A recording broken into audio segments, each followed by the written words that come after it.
Magandang lalaki at babae po sa inyo lahat. Ako po, si Vic Garcia. Ako lang po yung kapamilya, Avelyn Garcia, at ito ang Tulong ko pa sa mga global sa TFC, The Filipino Channel. Nandito na naman kami para bigyan kayo ng tulong kaalaman para sa buhay na mas matagumpay, Mas masaya. at mas makabuluhan. Kapamilya, masakit ang magkasakit. Mahirap ang may sakit. Magastos ang magkasakit. Tama ka dyan, pero alam mo bang pwede nating bawasan ang sakit at hirap kapag may sakit? Good news, mamaya pag-uusapan natin kung ano-ano ang dapat gawin para mabawasan ang sakit at sumaya kahit may sakit. Sa ating episode na Sick but Happy! Pag-uusapan din natin ang things we do to waste our money. Anong pwedeng gawin para aksayahin ng pera? Marami po ganon. sa atin nag-aaksaya ng pera. Yes, at abangan din ang living benefit specialist na si Gina Christie para sa usapang life insurance. At makakasama pa rin natin si May Gonzalez, nutritionist at CEO ng Trinity for Health para sa tulong kalusugan. At para mas gumanda ang buhay, abangan si Jane Magan Chang ng Jane Rockstar Salon para sa kanyang beauty tips for life. Patuloy naman ating abangan ng Bloom on the Battlefield segment ni Amabel De Leon.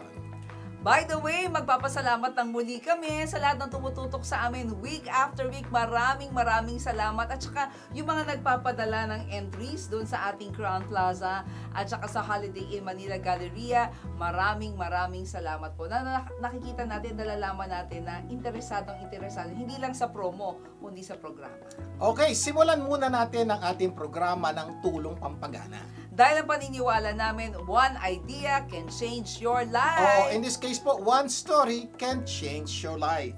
Ang tulong pampagana natin sa araw na to ay tungkol sa isang babaeng nervyosa. Naku, malamang may kilala Ano yung kayo sabihin ng nervyosa? nervous. Nervo. Babaeng ano ba sa English yun? Tarantatious. Oo, tarantatious. Kasi parang, English yun yung nervyosa, no? O tarantatious na lang. Okay. Sa isang airport, may babaeng ninenervyos habang hinihintay ang kanyang asawa mula sa skydiving lesson. Yan. So yun po yung masakay sa aeroplano, tapos lulundag na may parachute. Oo, para cute. Parachute. So nilapitan siya ng piloto at sinabing, I'm sorry, but there's been Nako. an accident. Nako, nangyari. Kasi syempre, di ba, your husband fell out of the plane. Nako! Syempre, kung ikaw din yung babae, iiyak ka rin. So, umiyak yung babae at halos hindi mapatahan. Siyempre naman, isipin, lumipad yung aeroplano, nahulog. Malamang maiiyak ka talaga. Yes. So, that lasted for a few minutes. Makalipas ang ilang sandali, sabi ng piloto, Ma'am, may good news. Ano yun? May parachute siya. Oh, may parachute naman pala May eh. parachute. So, sabi ng babae, naku, thank you, Lord. Sabi naman ng piloto, but he hit the ground before the parachute could open. Ay, hindi po bumuka yung parachute niya. Oo. Problema yan. Umiyak na naman Nako. yung babae at halos hindi na mamapatahan. Tumagal na naman ng iyak niya ng ilang minuto. Kasi iyak ng iyak eh. Yes. Then the Napapatigil yung pilot said, Ma'am, ito po ang good news. Hindi pa po kami nagte-take off. Ay, hindi naman Ngek, pala. ngek, ngek. Wala naman pala problema eh. Kahit so basically, nahulog po yung asawa niya. Hindi pa lumilipad yung plano, nahulog. Oo. At hindi bumuka yung parachute. Siyempre naman, kakapiraso na naman po yung binaksaan niya. Pero, can you imagine gano'ng karaming hirap, kasakit, worry, Iyak. iyak ang ginawa ng babae? So, what can we learn from this? Number one. Number one, if you give into your emotion, you lose yourself. So, yung pong nangyari po doon sa babae, dahil sa nadinig niya, hindi siya nag-isip gano'n, hindi siya nagtanong, iyak na kagad siya. At because iyak siya ng iyak, kahit patuloy siyang pinipigilan ng pilot, gusto nang ikwento ni pilot yun, hoy, ito yung susunod na kwento. Kaya lang iyak po ng iyak. Na-experience yun na ba yun? Yung taong iyak na iyak, kahit ano sabihin mo, walang nangyayari. Bakit? Hindi po siya nakikinig dahil nakakonsentrate siya sa pag-iyak. Ayun. Ganon din sa buhay, sometimes we jump into conclusion, hindi pa natin naririnig yung kabuuan ng pangyayari, nag-jump na tayo into conclusion. Kumisan niya, iiyak tayo, okay pa yun. Kumisan naman po, hindi. Galit. Ibig sabihin, Oo. magagalit tayo dahil nagkukonclude na tayo sa nangyari. Oo. Ang problema, yung mga taong galit tayo, hindi naman pala dapat magalit kasi nga we give into an emotion. Delikado po yun pag kayo po nagpadala sa inyong emosyon at hindi niyo po pinakinggan ang buong kwento o ginamit ang ating isipan. Sabi nga, kaya nga daw po nilagay ng Diyos ang isip Sa taas. mas mataas sa puso dahil daw po dapat mas madalas natin gamitin yung isip kesa sa puso, kesa sa isip. Di ba lagi mo sa akin sinasabi, ingat, wag mag-speculate. Oo. Kaya lang, minsan kaya tayo nag-speculate because of our emotion. Kasi yung isip, nagkasabi sa atin, huwag ka mag-speculate, huwag muna. Iiyak na. Pag dinala na po tayo ng iyak at emosyon, nababaliwala na po ang isip. Yun ang ingatan niya. Number 2, don't be slave to emotion. Control them. Yan. May mga pagkakataon po, nadala lang naman ako ng aking emosyon. Alam niyo bang may problema yun? Ibig sabihin po, pag kayo, nadadala kayo ng emosyon, you're slave to your emotion. Ibig sabihin, ano man ang maramdaman nito, dala ang buong katawan nyo, pati pag-iisip. Delikado po yun pag kayo po ay nagpapadala sa emosyon, makakagawa kayo ng hindi nyo gustong gawin, makakagawa kayo ng di tama according sa inyong pag-iisip. At pwede kayong makasakit ng ibang tao. Ito mas masakit. Pwede nyo rin masaktan ng sarili nyo dahil slave kayo sa inyong emosyon. Problemang malaki yan. Meron nga ako nabalitaan sabi ng bata, Ma, huwag kayong mabibigla. So, impulsa pa lang, di ba? Siyempre, nabigla na. Nabigla na. Alam ko, ikagagalit mo to. Naku, magagalit na. Ayun, tumoy, nagkaroon ng sakit. So, yung po yung problema. Breakdown. Oo, yung po ang problema, pa nagpadala tayo sa emosyon. Kaya nga po, please, paalala ko po sa inyo. Please, ang utak mas mataas sa puso, huwag tayong magpapadala sa ating puso unless napaprocess ng ating isip. So, dapat gamitin pareho. Dapat hindi na umiyak yung babae, hindi pa pala nagte-take off Number 3, incomplete truth is a whole lie. Yun po ang kailangan niya maintindihan to. Kung minsan may mga nadidinig tayo na kulang. Ang problema ay, hindi buo yung kwento, magko-conclude tayo. Alam niyo pang napakadelikado nun. Okay sana conclusion niya, medyo maganda. Ay, ang bayad-bayad pala niya. Pwede na, pero mali pa rin. Paano kung di mabayad? Pero ang masakit po ito, walang hiya pala siya. Yun ang conclusion mo sa maliit na kwentong nadinig mo. Or sa maliit na interaction ninyo. So, problema po yung kaya nga po, always po, pag kayo nakikipagkwentuhan, okay, ano nangyari? Tapos ano nangyari? Hindi ko na nga alam kung ano susunod nangyari. So, ibig sabihin po, huwag kayo magkukonklud kasi hindi nyo alam ang susunod nangyari. Okay, sa tingin na ba niya ginawa yun? Hindi ko nga alam. So, huwag kang magkukonklud dahil hindi mo alam yung pangyayari bago mangyari. Baka naman wala namang problema o hindi naman tayo dapat mag-conclude. Problema po yun. Oo, kaya minsan napapangunahan tayo ng emosyon, pati tayo. 'Di ba? Hindi lang natin na aapektuhan yung ibang tao, pati yung sarili natin. Ito pang mangyayari pag you-jump into conclusion. Ibig sabihin, you jump into conclusion, mali ang conclusion mo. Oo. Pag mali ang conclusion mo, mali ang reaction mo. Pag mali ang reaction mo, mali ang gagawin mo. Malamang, mali ka rin. So, yun po ang problema when you jump into conclusion, namamali ang reaction mo sa sitwasyon. Kaya, pag may sitwasyon, ano nangyari? Process mo na. Pagkatapos, ano nangyari? Pagkatapos, pag talagang lahat ng tanong mo, ay, doon ka, pwede ka, ay, pero kung, ganun naman pala. So, hindi mo kailangan to jump into conclusion. Kaya pala, laging paalala, wala nang tumatama sa maling akala. Walang tamang akala. Panay mali po yun. Kaya, kasi they jump into conclusion. So, mula sa araw na to, don't jump into conclusion, baka mahulog kayo sa eroplano.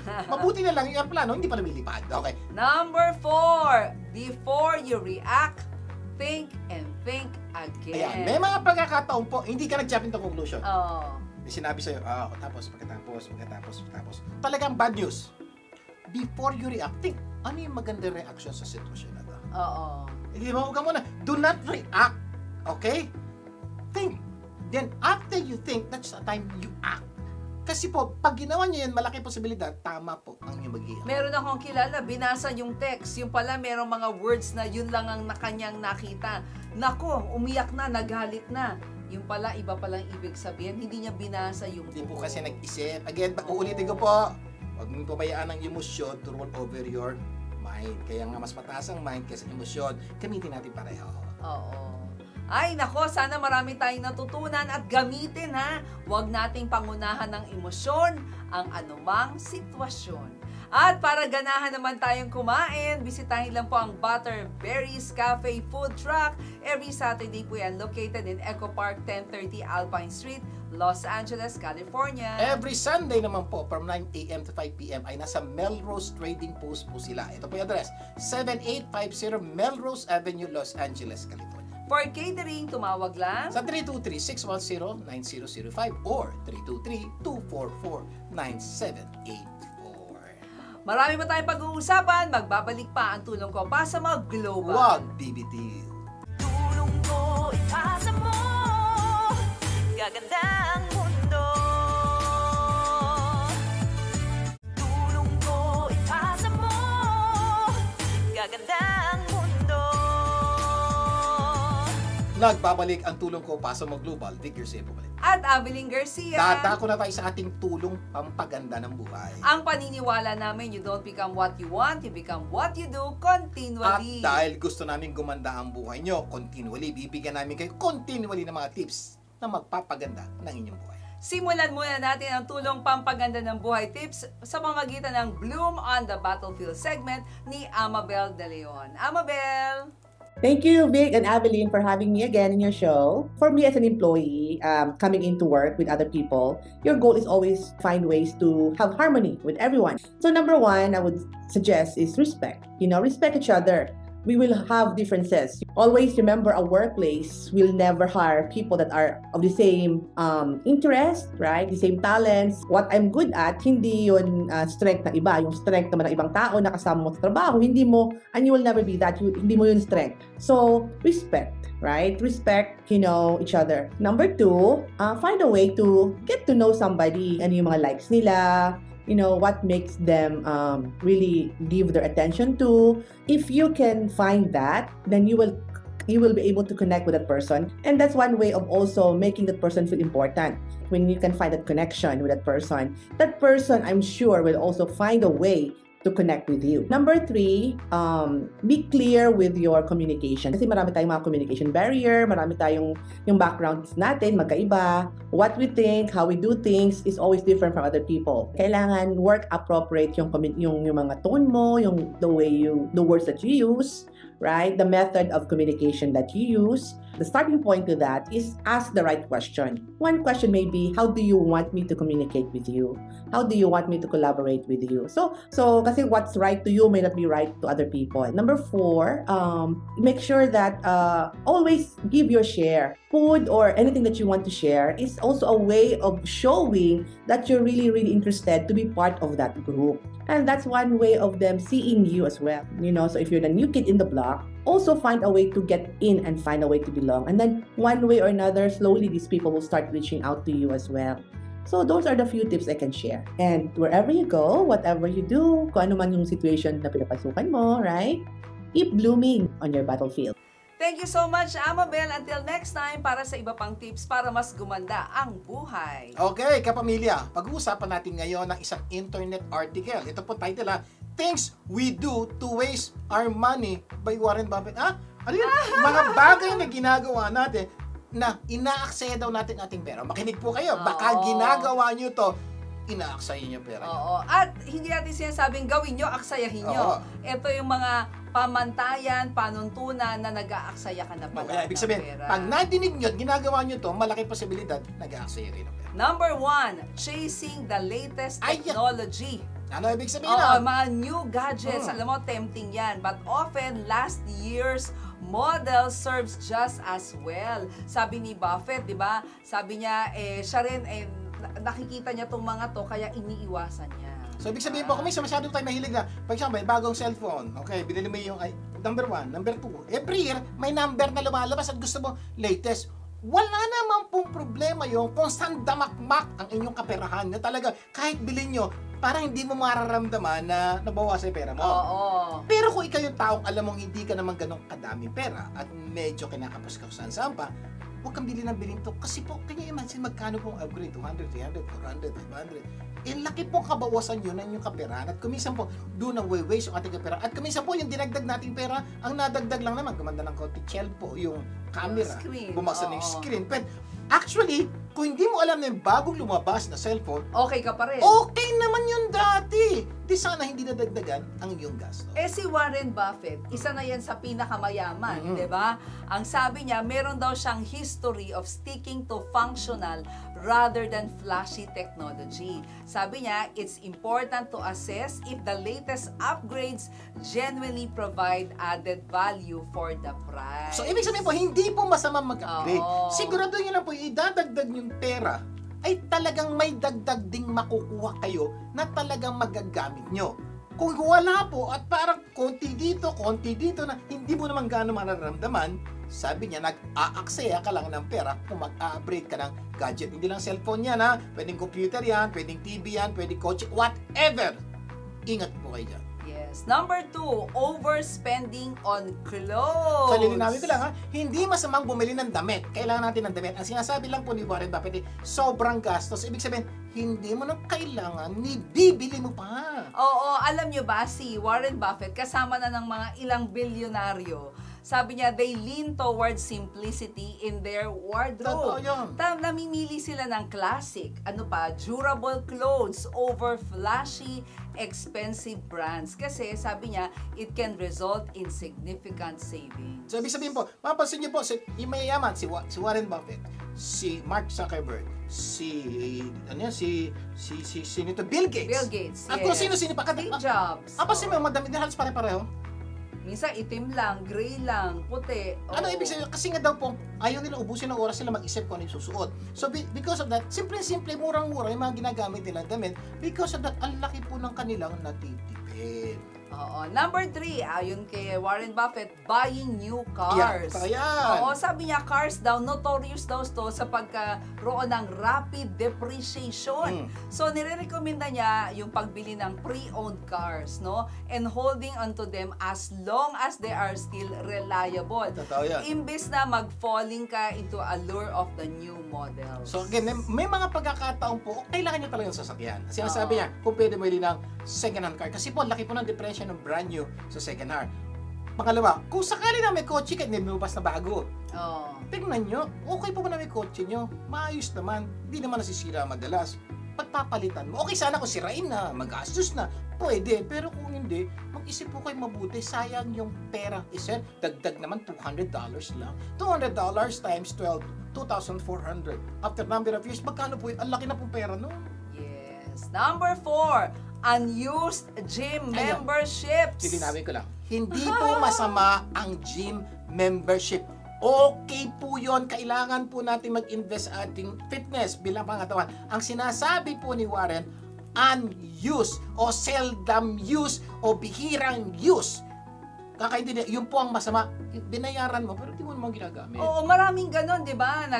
May membership ako ng ganitong gym, hindi mo naman nagagamit. Puntahan niya mga 2 beses. Oo, 2 beses. Nung unang tiningnan niya, pangalawa nung nagbayad siya. Correct. Yun lang. Sabi ni Warren Buffett, siya daw mismo, nagpo-promote siya ng active lifestyle, but cautions against unused gym membership. Sabi niya, may mga libre naman daw or low-cost fitness sa community. Totoo. Di ba? So, pwede mong tignan yan and it can be just as effective if regularly practiced. So, punta tayo sa mga libreng sinasabi. Libre, amasin nyo sa mga park, may mga association, may mga nagta-tai chi, yoga, rumba ba yun, samba. Libre po yun, pupunta ka lang doon, tapos sasali ka lang sa ganun-ganun nila. Oo. Okay na. So, hindi po masama, pero kung meron namang libre, o kaya bumili ka na lang gym equipment sa bahay mo, o kaya punta ka sa YouTube, gayahin mo na lang yung ginagawa po ni Ma'am Adeline yun. May mga video sa YouTube na libre, walang bayad, ba't magbabayad ka?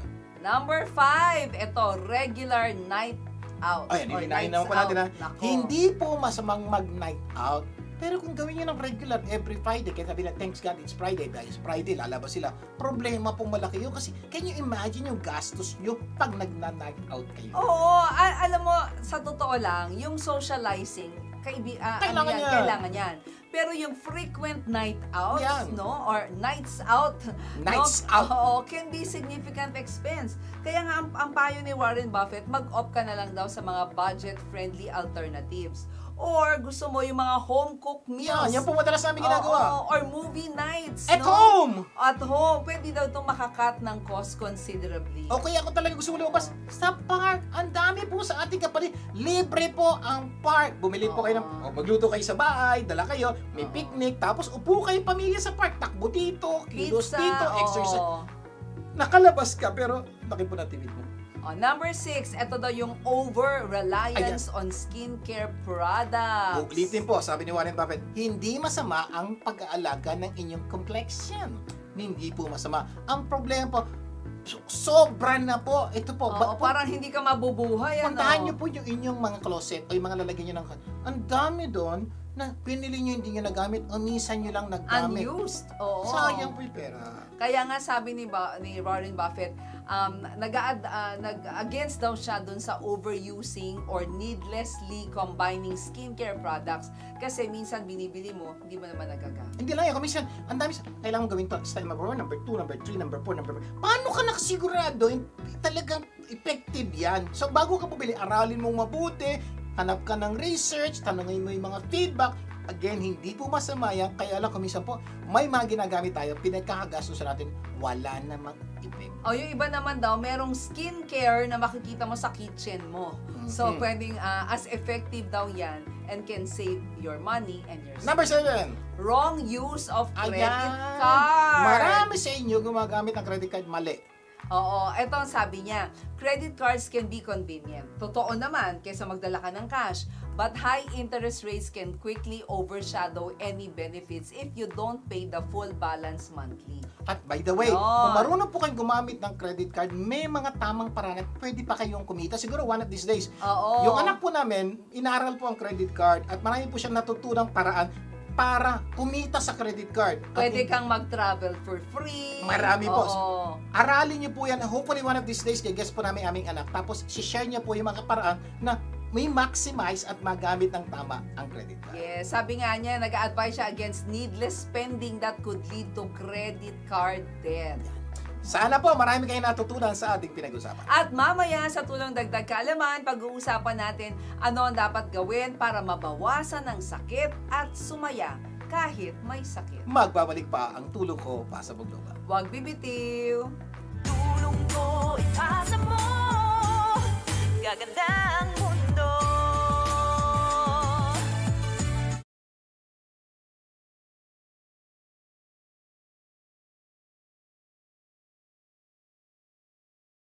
Tulong ko ipasa mo, gaganda ang mundo. Nagbabalik ang tulong ko pa sa Global. Vic Garcia po muli. At Abilene Garcia, Dadako na tayo sa ating tulong dagdag kaalaman. kung saan hanap tayo ng paraan para mas madagdagan ang ating kaalaman. Kapamilya, may sakit ka ba? O may kapamilya kang may sakit? Oo, minsan hindi maiiwasan yon, di ba? At kung minsan kapag nagkasakit ang isa sa pamilya, Nako. ay buong pamilya ang nagkakasakit. At paulit-ulit namin sinasabi sa inyo, alam niyo to, masakit ang magkasakit, mahirap ang magkasakit, magastos ang may sakit, at marami pang ibang masamang dulot ang pagkakasakit. Yes, at alam nating lahat yan. Pero alam mo bang pwede nating bawasan ang sakit at hirap sa pagkakasakit? Ito, ano sabi ni- maganda okay. sinabi ni Martha Washington. I am determined and be cheerful and happy in whatever situation I may find myself in. For I have learned that the greater part of our misery or unhappiness is determined not by our circumstance, but by our disposition. Yan po yung gusto namin paalala sa inyo, na may mga pagkakataon nagkakasakit tayo, at lahat naman po tayo magkakasakit. Kung wala ka sakit ngayon, manda ka, magkakasakit ka. Oo. Kung may sakit ka ngayon, makinig kang mabuti. Kung kakagaling mo lang sa sakit, sana napakinggan mo to bago ka nagkasakit. Kasi po, totoo po, dapat hindi po tayo natin pinapabayaan yung ating sitwasyon, especially pagkakasakit, ay may apektuhan yung ating disposition o ating kaligayahan o kalungkutan. So, ibig sabihin, kahit na may sakit ka, kung maganda ang disposition mo, mababawasan o maiibsan ang sakit na dinaramdam mo. Pakinggan niyo po mabuti, ang ganda po nito. Sabi ni William Arthur Ward, a cloudy day is no match for a sunny disposition. So, critical po dito yung disposition o yung perspective nyo sa inyong pagkakasakit. May sakit ng katawan nyo, dapat walang sakit ang utak at puso nyo. Correct. Kasi po, pag may sakit ng katawan at ang puso at isip nyo ay may sakit din, naku, napakahirap po talaga magkasakit. Pero, may sakit ang katawan nyo.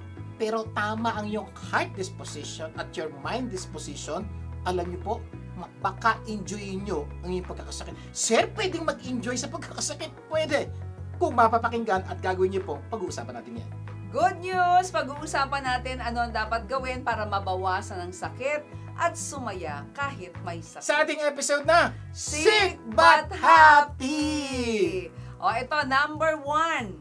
Sick but be happy because you have extended time to sleep and Ayan, rest. totoo yan. May sakit ka na, wala ka na magagawa. Nandiyan na yan. O, inom ka ng gamot, one of these days, hopefully, gumaling ka na. Ang hiling na lang po namin, may sakit ka na eh. Piliin mo na lang maging masaya dahil pwede kang matulog at magpahinga ng matagal. Oo, kasi ang tagal-tagal mo naghahanap ng extended time and rest, di ba? Ngayon nagkasakit ka na, wala ka nang magagawa kundi magpagaling. Gamitin mo na tong oportunidad para ikaw ay makapagpahinga ng mas masaya. So, ibig sabihin, bakit ka sasaya?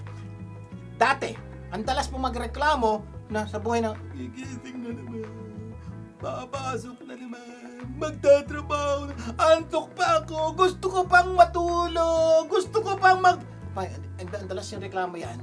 Ngayon may sakit ka, be happy kasi pwede kang matulog at magpahinga ng mas Ayan na yan. matagal. So, ibig sabihin, huwag niyong tingnan sakit mo. Tingnan mo na lang, uy, tagal ko na gustong gawin to, ha? Ang tagal ko na magpahinga ng matagal. Ang tagal ko na gusto matulog ng matagal. Eto na, game na. So, ibig sabihin, enjoy it. Sabi nga nung kaibigan kong doktora, sabi niya, Abilin, alam mo, kapag ikaw ay may sakit, senyales yan na kailangan mong mag-rest. Oo, kumbaga, alarm yan ng iyong katawan.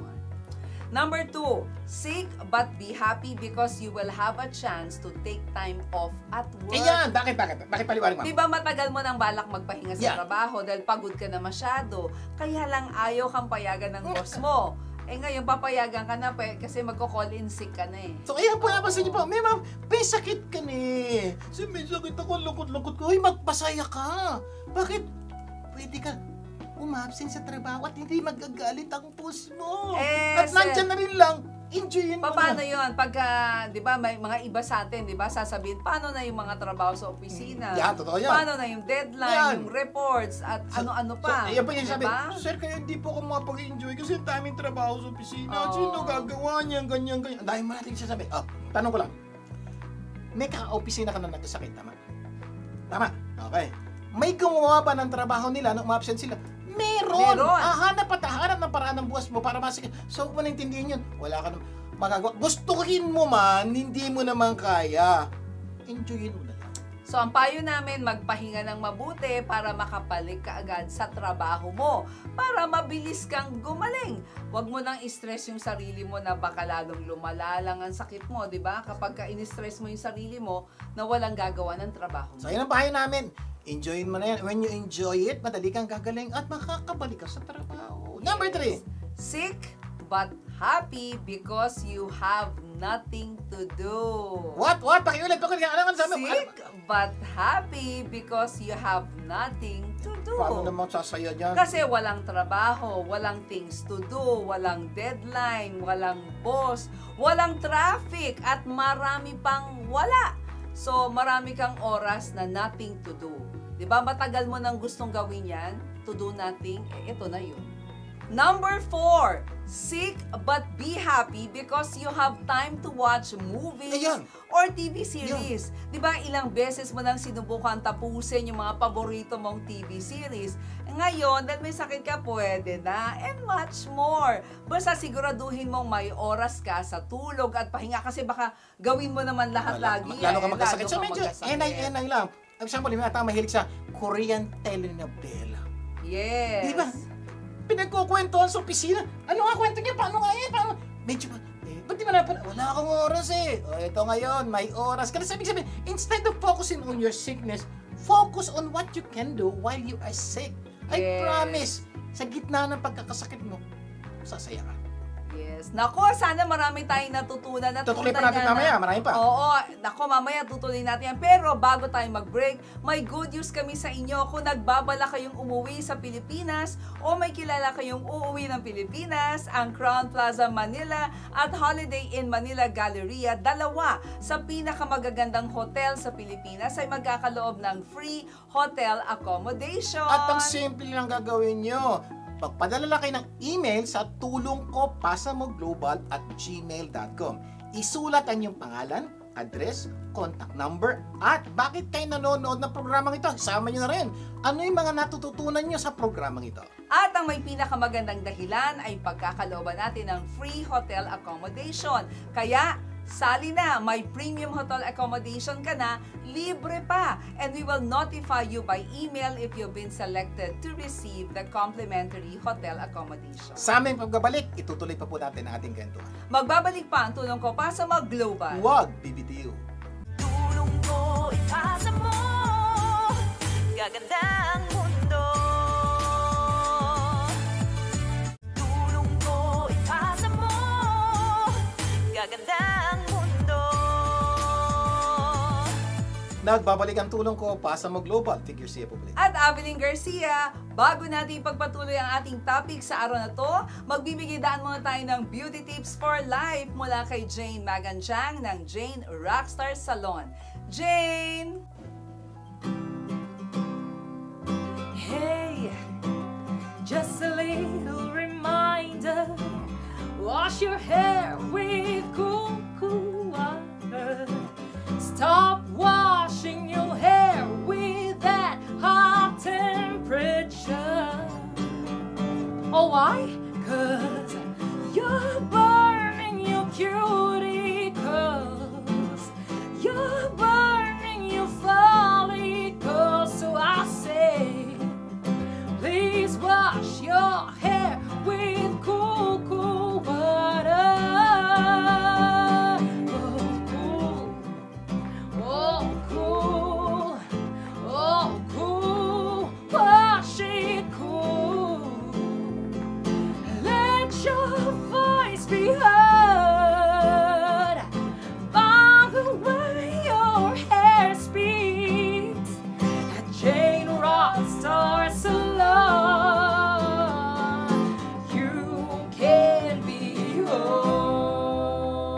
home. Galing naman talaga, no? Maraming salamat, Jane! Visit Jane and sa Jane Rockstar Salon and get free hair consultation. Bisitahin nyo lang siya sa 12146 South Street C, Artesia, California. Tawagin po ang numberong 562-850-7110.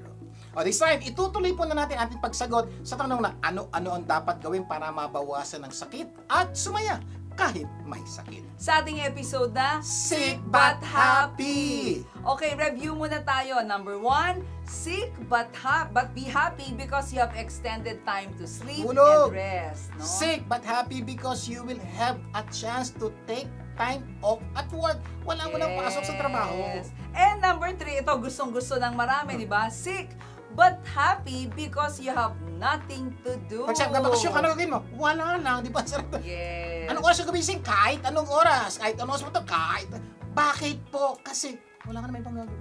Yan. Papahinga lang. Correct. Number 4, sick but be happy because you have time to watch movies and TV series na matagal mo nang hindi natatapos. Pero may caution kami. Caution lang. Magkaroon kayo ng time magpahinga. No, lagi ka ng oras manood, oras magpahinga, oras manood. Dapat naman, hindi ka naman pwede kasing matulog all the time. Kailangan ka rin po magising. So pag nagising, enjoy. Pagtapos, tulog ulit para madali ka gumaling. Number 5 tayo. Sick but be happy because you have time to play like piano, video games. Sa mga mahilig maglaro, 'di ba? Ngayon pwede na, pero wag lang sosobra ulit. May sakit ka rin lang naman, di mag-enjoy ka May na. sakit ka pa rin ha, tandaan mo. Oo. Huwag niyo kakalimutan po yan ha. May sakit ka, pwedeng mag-enjoy, pero dapat magpahinga. So, may mga taong mahilig sa video games. So, laro kayo. Pero may iba naman, mahilig mag-piano, mag-gitara, mag-flute, whatever it is. Ito yung pagkakasakit mo kung yung gagawin mo ay hindi makaka-aggravate sa iyong sitwasyon. Pag sama, inuubo ka, huwag kang mag-flute. Hindi Correct. pwede. Pero siguro pwede ka mag-piano. Hindi naman nakaka-apekto. Gitara. Gitara, Oo. pwede naman yun. Okay. So, for example, yung kamay mo naka-bandage, hindi ka pwede mag-gitara. So, kasi Correct. find a way na may enjoy mo yung gusto mo na hindi naman detrimental sa iyong pagkakasakit. Linawin po natin yan, ha? Pero pagkatapos mong gawin yon, pahinga ulit. So, Importante. feeling mo galing ka sa bakasyon. O, totoo diba? po kung minsan pag ginawa nyo ito ba, pinagkasabi namin, parang feeling mo galing ka sa bakasyon, hindi ka galing sa pagkakasakit. At yung gusto po namin mangyari yon, nagkasakit ka na, pero feeling mo nagbakasyon ka. Ganda po na. Number 6, sick but be happy because you have time to read a good book. Ayan, ang Di ganda ba, ang niyan. tagal mo nang gustong tapusin yung librong matagal mo nang sinimula, puro kasimula, di ba? Ngayon, pwede mo nang tapusin. O iba naman, may libro kang gusto mong basahin. Ang tagal-tagal mo nang gustong basahin, ang tagal mo nang binili, ni hindi mo pa nabubuksan. Ito na yung pagkakataon, buksan mo na. Lalo na yung pagbabasa, hindi naman gano'n nakakapagod. Siguro, 30 minutes, 1 hour, tapos pahinga, tapos pwede manood, magbasa uli. So, gawin niyo po ito. Naisip mo, matutuwa ka dahil nung magkasakit ako, alam mo, natapos ko yung libro. Hindi lang ako natapos. Ang dami kong natutunan. So, ang ganda po kaya pag naintindihan niyo po ito, ang dami pong benepisyo ng pagkakasakit. Number 7, sick but be happy because you have time to learn new things. Ayan. 'Di ba? Minsan parang ang tagal mo nang gustong mag-discover ng other matters, 'di ba? So, because you have time to learn new things, gamitin mo 'to. Ang tagal mo nang gustong matuto financial Yeah. management. Ngayon may oras ka na manood ng mga video sa YouTube on financial management o ano mang gusto mong matutunan, may business, cooking, baking, vlogging, at kung ano-ano pa. So, ibig sabihin po, ito po yung pagkakataon niya. May gusto kang aralin. Okay, hindi Oo. lang libro po ito. Whatever it is that you want to learn more, ito na po yung pagkakataon nyo. Kasi nga, walang panggulong opisina, walang panggulong traffic, and time walang, nasa bahay ka lang. At Yes. wala, sabi niya, siya magkakasakit, ano gagawin ko sa bahay? Ang dami mo pwedeng gawin pag may sakit ka. That will improve your life. Ito na po yun, learn new things. Sabi ni Warren Buffett, the more you learn, the more you earn. So nagkasakit ka, oportunidad ito para ikaw mag-earn kasi you will learn. Yeah, pwede ka na. Saan ka nakakita? Alam mo na nakasakit ako, na makikita ko. Ha? Paano nangyari? Kasi nga nakinig po ng tulong ko, pasa mo eh. Sinabi namin, pag may sakit, mag-aral ka, magbasa ka. At dahil nag-aral, nagbasa, ang dami natutunan. Kaya pagbalik sa opisina, ang daming ginawa, nagpaganda ng kanyang buhay. Number 8, sick but be happy because you have time to clean and organize your room or Ito, closet. ang ganda po nito. Makinig po kayo mabuti. Yes. Hindi po namin sinasabi ko sa lahat ng sakit, may sakit Na pwede. nyo gawin to. Pero Oo. may sakit na hindi nyo pwedeng gawin to. Correct. Kung mga ilang beses mo nang bang pinlano ayusin yung closet mo, yung room mo, ngayon pwede na kasi wala ka naman sa opisina. Yes, alam mo namin, dapat nakahiga ka. Pero sa mga panahong, di ba, hindi ka naman all the time nakahiga, siguraduhin mo na magagawa mo to. At siguraduhin mong hindi mo papagurin ang sarili mo. Hinay-hinay lang. Inay-inay lang. Chill okay. lang. May sakit. May mga tao ba't uma-upset sa trabaho? Siya, masakit ang tiyan. Yes. Pag masakit ang tiyan mo, kung may kilo sa isip mo, pwede pa rin mag-ayos. Nakaintindihan tayo. Pag bali yung kamay mo, may pilay ka, hindi mo kaya. Oo. Example, may gout ka. May gout ka, pwede naman nakaupo yun. Pwede ka pa rin magtrabaho. Ibig sabihin, maraming klaseng sakit na pumipigil sa atin pumasok sa opisina na pwede tayong kumilos at gumawa sa bahay na pwedeng magpaganda, magpaayos sa ating kwarto, ng ating may mga ganun po. Pero linawin namin na hindi lahat. Pag ang inyong sakit ay hindi kayang gawin itong mga bagay na to, isipin niyo ibang bagay na gagawin Yes, nyo. ang ganda nito, nalilibang ka na, nakakalimutan mo yung sakit mo, no? Sa katawan, naaayos pa yung kwarto mo. Eh di, panalo. So, yun po yung sasabi, for example, may sakit ka, nararamdaman. Oo. Isang pag nakahiga ka lang, damang-dama mo yung sakit. Kasi concentrated ang Exactly. puso is, sakit, grabe ang sakit. Pero, subukan mo, may sakit ka. Do something. Mararamdaman mo, may sakit pa rin.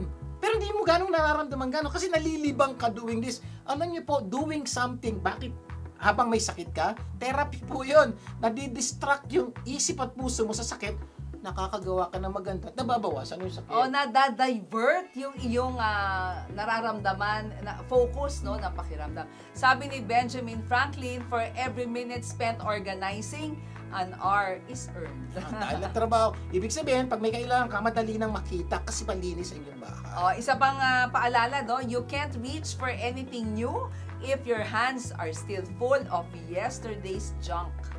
Ang tagal mo nang gusto linisin yung closet na yan. Itapo. Ito na po yung pagkakataon nyo. Number 9, sick but be happy because you have time to catch up with family and friends. Ayan, may mga pagkakataon. May mga pagkakataon. Tagal-tagal, wala akong oras sa asawa ko, sa anak ko, sa kapatid ko. Eto na po. May pagkakataon. Pwede kang mag-dial, pwede kang tumawag, di ba? Pwede ka mag-zoom. Oo. Alam niyo ba yung zoom? Yung nakikita sa computer, sa cellphone, Ano nag-zoom. ba? Zoom Zoom. yun. Joke lang. Pag namatanda Alam mo. nyo ba, the family is a unique gift that needs to be appreciated and treasured. even when they are driving you crazy. Kaya as much as they make you mad, interrupt you, annoy you, at minsan kinocurse ka pa, try to control you, these are the people who know you the best and who love you. Actually, ito rin din pagkakataon, mararamdaman mo yung pagmamahal ng pamilya mo sa iyo. Oh. So, ito yung, mapansin mo, may oras ka na mag-text ngayon. May oras ka magpadala ng inspirational videos, inspirational. Bakit? Nakahiga ka lang doon eh. Padala mo si ate, si kuya, si nanay, si tatay. I promise, matutuwa sila. Masaya ka na, ay may sakit ka, masaya ka pa, di ba? Napakarami pa nating pag-uusapan na tunay na magpapaganda ng ating buhay. Mamaya, itutuloy natin ang usapan kung ano-ano ang dapat gawin para mabawasan ng sakit at sumaya kahit na may sakit. Magbabalik pa po ang tulong ko pa sa Global. Huwag bibitiw! Tulong ko ipasa mo, gaganda ang mundo. Tulong ko ipasa mo, gaganda ang mundo. Nagbabalik ang tulong ko pa sa Global. Tig Garcia bumalik. At Ameline Garcia, bago natin ipagpatuloy ang topic sa araw na to, magbibigay muna tayo ng daan para sa usapang life insurance mula kay Gina Cristel. Gina! Kapamilya, andito na naman ako. Akala ng iba ang life insurance ay mapapakinabangan lang kapag wala ka na. Yan ang maling akala. Ingat! Maraming namamatay sa maling akala. May life insurance with living benefits. Protection ito para sa mga mahal mo sa buhay, pati na rin sa iyo habang ikaw ay nabubuhay. Mas importante ang buhay kaysa sa bahay, di ba? Para saan ang home insurance? Di ba to shield your home from the unexpected disasters, theft, and accidents? Home insurance is like an umbrella and lifeline of your home. It ensures that your home remains safe no matter what challenges come your way. So, kung gusto mo ito sa bahay mo, dapat lang meron ka din ito sa buhay mo. Ang life insurance with living benefits ay parang umbrella ng buhay mo. It can provide you with immediate financial support when faced with critical illnesses or chronic conditions. Tinitiyak nito na meron kang mapagkukunan para makapag-focus ka sa paggaling at magandang kalusugan. Katulad ng sturdy umbrella, ang living benefits protect your ability to live and ensure you can overcome health challenges and maintain your quality of life. Life insurance with living benefits is your defense against life's uncertainties. Embrace it and live a life full of hope and security. Alamin ang mga advantages ng living benefits. Wala kang talo dito dahil sigurado may sasalo sa iyo. Nandito ako para tumulong sa iyo. Gusto mo din bang makatulong sa iba katulad ko? You too can be a living benefits specialist. Ang maganda rito, makakatulong ka na, matutulungan ka pa. Call or text me at 323-244-9784 or send an email to tulongkopasamoglobal@gmail.com. Ito po si Gina Christie. Until next time! Maraming salamat, Gina! Kaya for more information about life insurance and living benefit, tawagan niyo lang po ang numerong nakapost sa screen or mag-email sa tulongkopasamoglobal@gmail.com. Okay, itutuloy na po natin ang pagsagot sa tanong na ano-ano ang dapat gawin para mabawasan ng sakit at sumaya kahit may sakit. Sa ating episode na Sick but happy! O, review tayo ng konti para Review maalala tayo. nila. Number one. Okay, number one, sick but be happy because you have extended time to sleep and rest. Sick but happy because you will have a chance to take time off work. Wala kang trabaho. Yes. Number three, sick but be happy because you have nothing to do. Sick but happy because you have time to watch movies, TV series, and telenovela. Correct. Number five, sick but be happy because you have time to play piano, play video games, pero magpahinga. Number 6, sick but happy because you have time to read a good book. Correct. Number 7, sick but be happy because you have time to learn new things. Number 8, sick but happy because you have time to clean or organize your room or closet. Yes. Number 9, sick but be happy because you have time to catch up with family and friends. Yeah. Pwede kang mag-text, pwede kang mag-call. 11, sick but be happy because you have time to reflect what really matters most. Kung wala kang lakas tumayo at gumawa ng anumang bagay, just lie down and think about your life. Yan. Ito yung mga pagkakataong may sakit tayo talaga. Hindi pwedeng tumayo. Hindi pwedeng gano'ng gumalaw. Iba talaga, ang dami mong gustong gawin. Talaga hindi mo pwedeng gawin. Higa lang.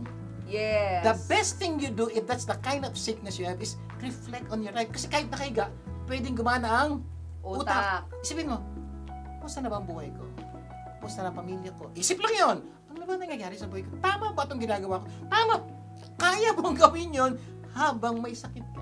Kumbaga, baka may mga dapat kang pagandahin sa buhay mo. Use this time as time for reflection and evaluation para malaman mo yung mga bagay na dapat mong ipagpatuloy o Yan. mga dapat mong itigil Yan. o mga dapat mong simulan. Sa Diba? totoo lang po, pagkatapos ito, pagkatapos magkasakit, magkapasalamat ka, mabuti na lang nagkasakit ako dahil I get to evaluate my life. Titigilan ko na ito dapat, itutuloy ko to, ito sisimulan ko. Can you imagine the beauty of panahon nagkakasakit tayo? Ang daming pwedeng maging benepisyo. At pagkatapos ng iyong pagkakasakit, meron ka ng mas magandang plano sa buhay mo. At isang dapat magpasalamat ka, no, na parang hindi ko man nagkasakit ka, malulugmo ka. You can do more things kahit na may sakit ka. So yun po, magpapasalamat ka sa buhay mo dahil ang dami mo nang gagawin dahil nagkasakit ka. At kung di ka nagkasakit, baka hindi mangyari itong magagandang bagay na ito. Sometimes we need to stop to know what we need to stop, continue, and start. Ganda na na. Paminsan-minsan daw kailangan tayong tumigil para malaman natin kung ano dapat natin itigil. Ang cute, ano? Totoo po yun. At sometimes po, hindi tayo titigil until we get sick. Oo. Kung minsan hihintayin pa natin talaga magkasakit para wala tayong magawa. Pero alam niyo po, kahit wala tayong sakit, dapat po, we need to stop from time to time. Correct. Number 12, sick but be happy because you have time to reminisce the past. Yan. Paano gagawin yan? Paano Yung gagawin yan? tipong good morning yesterday. Good morning yesterday. So, paano You wake up. Paano gagawin yung good morning yesterday? Oo, buksan mo yung mga old photos Yan. ninyo. Open a box of old mementos or Yan. memories, Yan. no? To bring back special memories. Reminisce happy moments. Ako ganyan, minsan nag-i-emo ako pagka nakikita ko yung mga Picture ng mga anak pictures mo. ng mga anak Bali natin. pa sila. Oo, maliliit pa. Oo. Yung kasal natin. Oo, yung went to Japan. nagpakasal yung mga bata. Yes. Alam niyo po, may sakit ka na eh. So, one way is to be happy. Paano to be happy? Yung reminisce. Uy, ganda. Uy. Oo. Papasin mamaya, ang ganda ng pakiramdam mo. Bakit? Sumaya kayo kasi happiness. Sabi niya, cure yan sa sickness. So, kailangan po, you need to be happy. Di ba? Ang sarap noon. Pwede mo rin tignan yung mga pictures mo sa Ayan, cellphone. iba kasi, ayaw nang binubuksan yung mga Oo. ganun. Cellphone na lang. O kaya sa cloud, or pwedeng matagal mo na hindi nakikita yung marami sa kanila, nakakalimutan mo na. Totoo yan. Nako, sasaya ka kapag binalik-balikan mo. Totoo yung lang, mga gano'n na bagay karaming mo. picture ang tinake nyo na hindi nyo pa nakikita. Oo. Dahil pinicture na lang, pagkatapos, wala na. Ito na yung pagkakatulog. Uy, ganda. Uy. Diba? Try it. Yung iba naman nakapost sa Instagram, di puntahan mo yung Instagram mo, di ba? Number 13, sick but be happy because you have time to spend with God. Ganda po nito. Kasi halos araw-araw gusto nating manalangin sa Diyos at sambahin siya, di ba? Kaya lang sa dami ng alalahanin, hindi natin ito nabibigyan ng pansin. Kaya ito na yung pagkakataon na though may sakit, ang sakit ng gano'n, ano, na pag may sakit ka lang lalapit, pero sa totoo lang marami talagang tao na hindi nagagawa ito until you pause. Kaya kumisan po, talaga po, nangyayari itong mga bagay na to, pinahintulutan din po ng Diyos. Kasi kumisan, yung pagkakasakit natin, ang nagiging daan para mapalapit tayo sa Diyos. Yes. So ako po, kung kayo po ay may sakit o sa panahong dumating yung pagkakataon may sakit kayo, huwag niyo pong kakalimutan to. Kumisan, God will allow this to happen for us to evaluate our relationship with God. Please make sure, spend time, pray, and to talk to God. Sa panahon ng inyong karamdaman, marami kang panahon para mo maramdaman ang pag-ibig ng Diyos na hindi nagbabago kailanman. Kaya habang ikaw ay nakahiga, bakit hindi ka tumingala sa Diyos ng lahat ng himala? Ikaw ay magtiwala. Ganda po, ano yun pong hiling po namin. Sana po, in spite of your sickness, nakahiga ka, sisimulan niyo po ito. Magagamit yung pagkakasakit niyo para tayo magtiwala sa Diyos ng lahat ng himala. Yes. Yes, may sakit ka, but take time to pray, listen to worship songs, watch spiritual videos, meditate on the promises of God, thank God for His goodness, and be happy. Dahil being sick is a great trial. Mahirap po yan. Mahirap magkasakit.